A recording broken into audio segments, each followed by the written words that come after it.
A couple months ago, I felt that we had entered an important moment in the history of this country.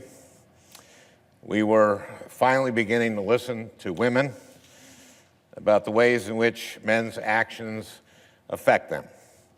The moment was long overdue. I was excited for that conversation and hopeful that it would result in real change that made life better for women all across the country and in every part of our society. Then the conversation turned to me. Over the last few weeks, a number of women have come forward to talk about how they felt my actions had affected them. I was shocked.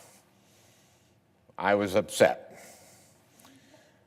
But in responding to their claims, I also wanted to be respectful of that broader conversation, because all women deserve to be heard and their experiences taken seriously. I think that was the right thing to do. I also think it gave some people the false impression that I was admitting to doing things that, in fact, I haven't done. Some of the allegations against me are simply not true. Others I remember very differently. I said at the outset that the Ethics Committee was the right venue for these allegations to be heard and investigated and evaluated on their merits, that I was prepared to cooperate fully, and that I was confident in the outcome. You know, an important part of the conversation we've been having the last few months has been about how men abuse their power and privilege to hurt women. I am proud that during my time in the Senate, I have used my power to be a champion of women, and that I have earned a reputation as someone who respects the women I work alongside every day. I know there's been a very different picture of me painted over the last few weeks, but I know who I really am. Serving in the United States Senate has been the great honor of my life. I know in my heart that nothing I have done as a senator, nothing, has brought this honor on this institution.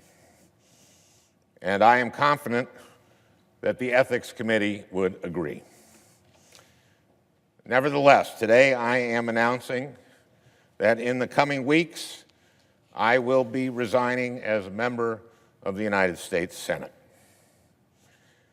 I, of all people, am aware that there is some irony in the fact that I am leaving while a man who has bragged on tape about his history of sexual assault sits in the Oval Office, and a man who has repeatedly preyed on young girls campaigns for the Senate with the full support of his party. But this decision is not about me. It's about the people of Minnesota. It's become clear that I can't both pursue the Ethics Committee process and at the same time remain an effective senator for them. Let me be clear. I may be resigning my seat, but I am not giving up my voice.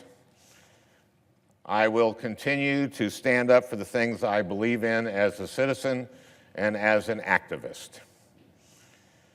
But Minnesotans deserve a senator who can focus with all her energy on addressing the challenges they face every day.